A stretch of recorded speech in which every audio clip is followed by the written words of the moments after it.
amado Deus, pedimos que nos guie e oriente no estudo de hoje. Ilumine nossas mentes e nossos corações para compreender e aplicar a Tua palavra em nossas vidas. Nos dê clareza, sabedoria e discernimento para absorver os ensinamentos e crescer espiritualmente. Que o estudo de hoje seja uma fonte de edificação e transformação para todos nós. Em nome de Jesus, amém. Compartilhe. Quinta, 25 de maio. Lição de hoje, chamado ao compromisso. Cristo é o fundamento sólido sobre o qual sua igreja está edificada. A igreja é baseada nos ensinos de sua palavra e é guiada por seu Espírito. Por outro lado, Babilônia, como vimos, está alicerçada em ensinos e tradições criados pelo ser humano. Qualquer líder religioso que coloca as opiniões ou tradições humanas no lugar ou acima da vontade revelada de Deus nas Escrituras está simplesmente fomentando a ideologia babilônica.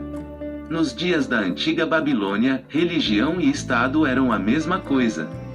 Quando o rei Nabucodonosor assentava-se no templo em seu trono real, ele supostamente era a voz dos deuses.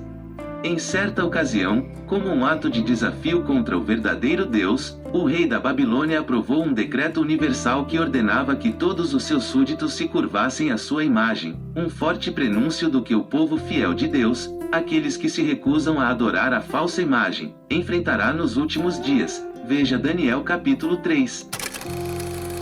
Daniel capítulo 3 diz: O rei Nabucodonosor fez uma estátua de ouro, cuja altura era de 60 côvados, e a sua largura de 6 côvados. Levantou-a no campo de Dura, na província de Babilônia. Então o rei Nabucodonosor mandou reunir os príncipes, os prefeitos, os governadores, os conselheiros, os tesoureiros, os juízes, os capitães, e todos os oficiais das províncias, para que viessem à consagração da estátua que o rei Nabucodonosor tinha levantado.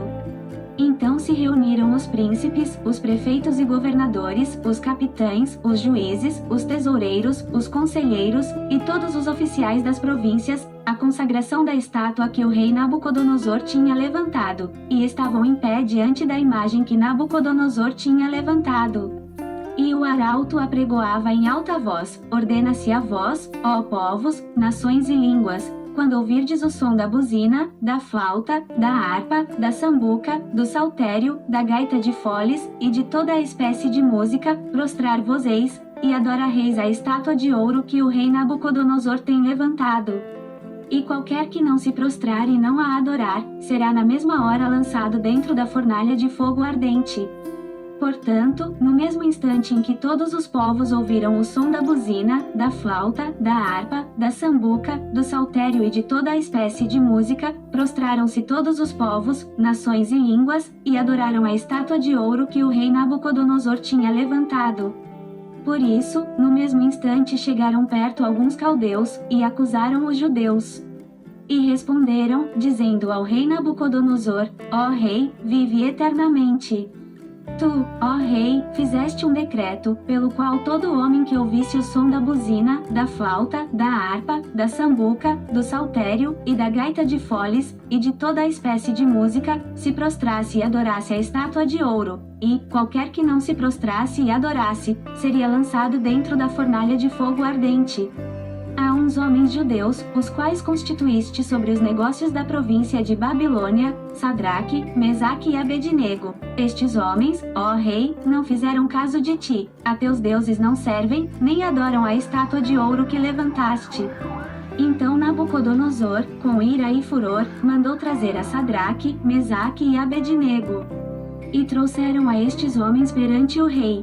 Falou Nabucodonosor, e lhes disse: É de propósito, ó Sadraque, Mesaque e Abednego, que vós não servis a meus deuses nem adorais a estátua de ouro que levantei. Agora, pois, se estáis prontos, quando ouvirdes o som da buzina, da flauta, da harpa, da sambuca, do saltério, da gaita de foles, e de toda a espécie de música, para vos prostrardes e adorardes a estátua que fiz, bom é, mas, se não a adorardes, sereis lançados, na mesma hora, dentro da fornalha de fogo ardente. E quem é o Deus que vos poderá livrar das minhas mãos? Responderam Sadraque, Mesaque e Abednego, e disseram ao rei Nabucodonosor: Não necessitamos de te responder sobre este negócio. Eis que o nosso Deus, a quem nós servimos, é que nos pode livrar. Ele nos livrará da fornalha de fogo ardente e da tua mão, ó rei. E, se não, fica sabendo, ó rei, que não serviremos a teus deuses nem adoraremos a estátua de ouro que levantaste. Então Nabucodonosor se encheu de furor, e mudou-se o aspecto do seu semblante contra Sadraque, Mesaque e Abednego. Falou, e ordenou que a fornalha se aquecesse 7 vezes mais do que se costumava aquecer. E ordenou aos homens mais poderosos, que estavam no seu exército, que atassem a Sadraque, Mesaque e Abednego, para lançá-los na fornalha de fogo ardente. Então estes homens foram atados, vestidos com as suas capas, suas túnicas, e seus chapéus, e demais roupas, e foram lançados dentro da fornalha de fogo ardente. E, porque a palavra do rei era urgente, e a fornalha estava sobremaneira quente, a chama do fogo matou aqueles homens que carregaram a Sadraque, Mesaque e Abednego. E estes 3 homens, Sadraque, Mesaque e Abednego, caíram atados dentro da fornalha de fogo ardente. Então o rei Nabucodonosor se espantou, e se levantou depressa, falou, dizendo aos seus conselheiros, não lançamos nós, dentro do fogo, 3 homens atados? Responderam e disseram ao rei, é verdade, ó rei. Respondeu, dizendo, eu, porém, vejo 4 homens soltos, que andam passeando dentro do fogo, sem sofrer nenhum dano, e o aspecto do quarto é semelhante ao Filho de Deus. Então chegando-se Nabucodonosor à porta da fornalha de fogo ardente, falou, dizendo, Sadraque, Mesaque e Abednego, servos do Deus Altíssimo, saí e vinde. Então Sadraque, Mesaque e Abednego saíram do meio do fogo. E reuniram-se os príncipes, os capitães, os governadores e os conselheiros do rei e, contemplando estes homens, viram que o fogo não tinha tido poder algum sobre os seus corpos. Nem um só cabelo da sua cabeça se tinha queimado, nem as suas capas se mudaram, nem cheiro de fogo tinha passado sobre eles. Falou Nabucodonosor, dizendo, bendito seja o Deus de Sadraque, Mesaque e Abednego, que enviou o seu anjo, e livrou os seus servos, que confiaram nele, pois violaram a palavra do rei, preferindo entregar os seus corpos, para que não servissem nem adorassem algum outro Deus, senão o seu Deus. Por mim, pois, é feito um decreto, pelo qual todo o povo, e nação e língua que disser blasfêmia contra o Deus de Sadraque, Mesaque e Abednego, seja despedaçado, e as suas casas sejam feitas um monturo, porquanto não há outro Deus que possa livrar como este. Então o rei fez prosperar a Sadraque, Mesaque e Abednego, na província de Babilônia. Um sistema que une igreja e Estado, a Babilônia espiritual, surgirá nos últimos dias da história da Terra e terá um líder espiritual que afirma falar em lugar de Deus.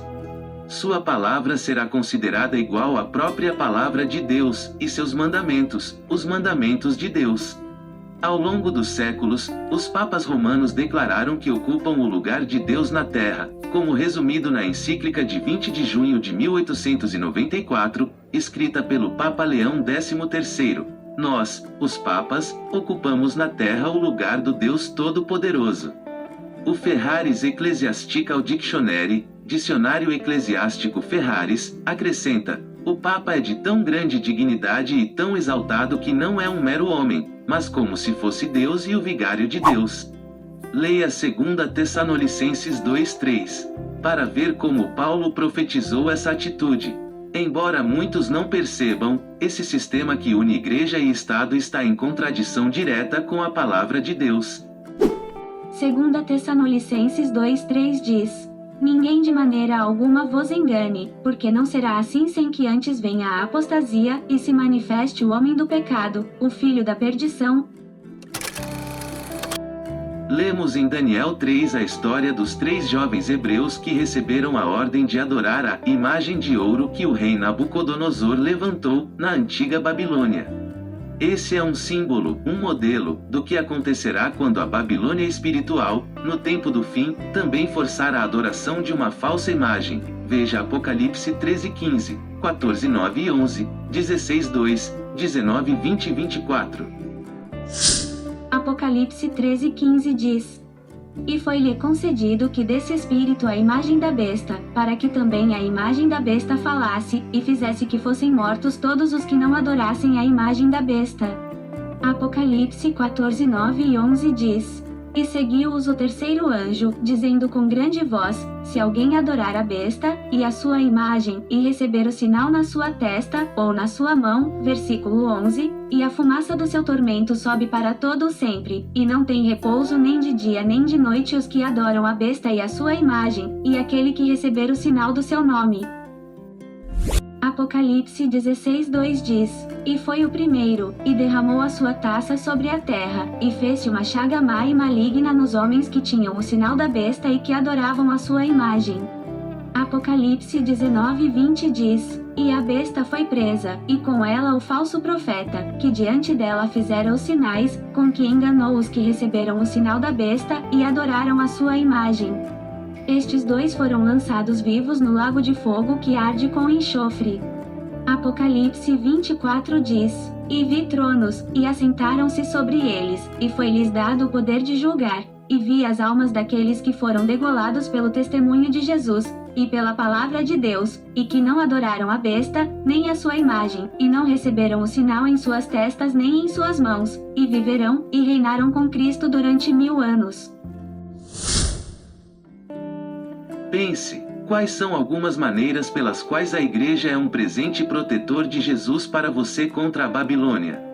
A igreja nos protege da influência da Babilônia de várias formas. Ela nos orienta na verdade através do ensino das Escrituras e da pregação do Evangelho, oferece uma comunidade de irmãos que nos apoia e encoraja, exerce disciplina e correção amorosa para nos manter em conformidade com os princípios bíblicos, envolve-se na oração intercessória por nós, supre nossas necessidades espirituais e materiais por meio de ministérios e serviços, e testemunha e evangeliza, combatendo a influência da Babilônia ao compartilhar o amor e a verdade de Jesus Cristo.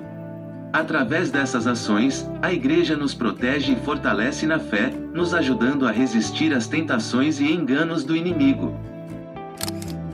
Acesse a produção Feliz 7 Play pelo QR Code que está na tela e complemente seu estudo. Testemunhe. Compartilhe com alguém algo que fez sentido para você através desta lição. Oração final. Amado Deus, agradecemos pela orientação recebida na lição de hoje. Somos gratos pela clareza, sabedoria e discernimento concedidos para compreender e aplicar a Tua palavra em nossas vidas.